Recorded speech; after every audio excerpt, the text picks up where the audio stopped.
మాట చెప్పవద్దని చెప్పి అంటున్నాడు బాలయ్య. అది కదా మరి. బాలయ్య చిన్నప్పుడు 10 సంవత్సరాలు వయసప్పుడు నేను చూసినటువంటి సందర్భం 10 సంవత్సరాల క్రిందట ఒకసారి గుర్తుకు తెచ్చుకుంటే అప్పుడు నిక్కర్లు వేసుకుని ఉండేవారు. నిక్కర్లు బ్లూ నిక్కరు, బ్లూ టెల్లింగ్ షర్టు, బ్లూ నిక్కరు, తెల్లగా ఉండి మంచి తొడలు అవి రౌండ్గా ఉండి చాలా చక్కగా ఉండేవాడు. ఇంకా గుర్తు ఏంటంటే మాకు మా సిస్టరు వివాహం ముందు అయిపోయింది. అప్పటి నుంచి నేను ఆ ఇంట్లో వస్తూ పోతూ ఉన్నటువంటి సందర్భం. తర్వాత 79లో మా వివాహం అయింది. తను 10 సంవత్సరాల అప్పుడు నేను చూసినటువంటి బాలయ్య ఒక ఆయా ఉండేవారు. ఆయా పేరేంటి బాలా నాకు తెలియదు. ఆయాకి దాదాపు 45-50 సంవత్సరాలు ఉంటుంది.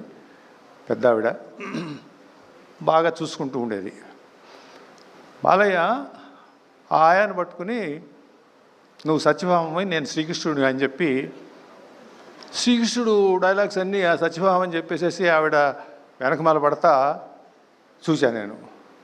అరే ఇంత చిన్నప్పుడు ఈ శ్రీకృష్ణుడు డైలాగ్స్ వల్లెవేయటము లేకపోతే చెప్పటము నటించటము అనేటటువంటిది ఓహో కళ అంశం వచ్చింది, ఈయన రాబోయే రోజుల్లో మంచి నటుడు అవుతాడు అని అనుకున్నాం. కానీ 50 సంవత్సరాలు ఉంటాడని చెప్పి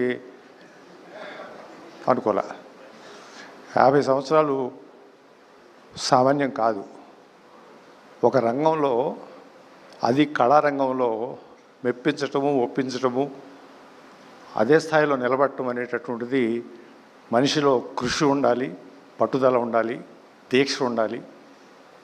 ఇవన్నీ నేను మొన్న ఈ మధ్య చాలాసార్లు అడుగుతూ ఉంటాను. నేను బాలయ్య నువ్వు అల్లరిచిల్లరగా కనపడుతుంటావు నాకు మాట్లాడేటప్పుడు, లేకపోతే సందర్భం సమావేశాల్లో చూస్తూ ఉంటాను. మరి నీకు ఈ రకమైనటువంటి పట్టుదల ఇవి ఎలా వస్తవి? ఇది మామూలుగా ఈ రకమైనటువంటి ఒక కృషి, ఒక పట్టుదల,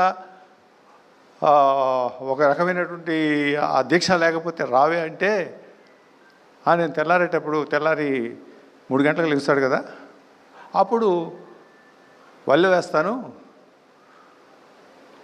మరి ఎక్సర్సైజ్ అవన్నీ ఉన్నాయి కదా అంటే బాత్రూంలో పోయినప్పుడు కూడా వేసేస్తానంటాడు. అది ఆ తర్వాత మరి ఇవన్నీ రాసుకుని ఎవరు చెప్తారు మీకు అని అంటే ఆ సంస్కృత శ్లోకాలు లేకపోతే ఆ సంభాషణలో అవేనంటే నాకు రాసి ఇస్తారు కదా, అవి నేను ఖాళీ ఉన్నప్పుడల్లా కూడా నేను మళ్ళీ వల్లె వేసుకుంటాను.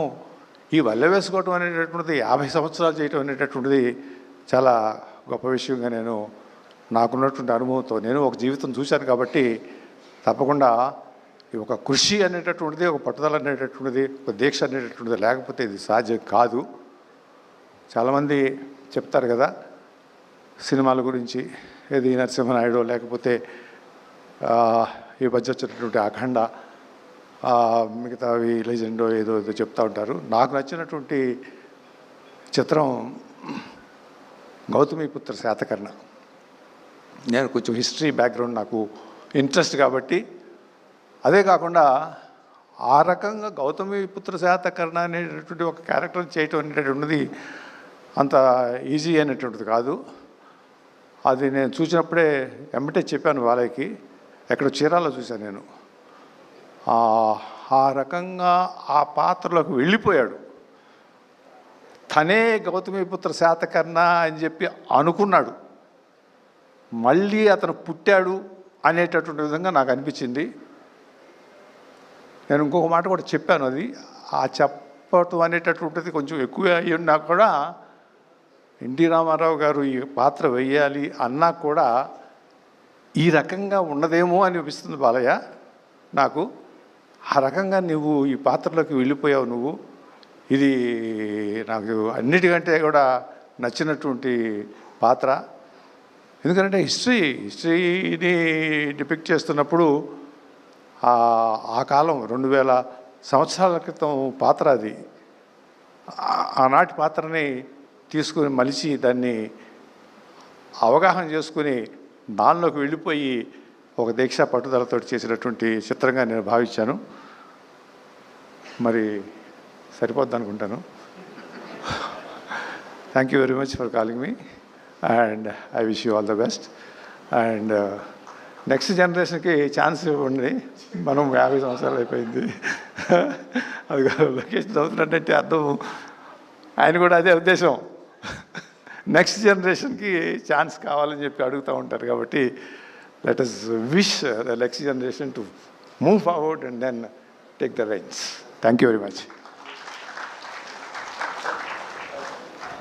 Thank you sir, thank you very much. Doctor Daggubati Venkateswararao గారు, థ్యాంక్ యూ ఫర్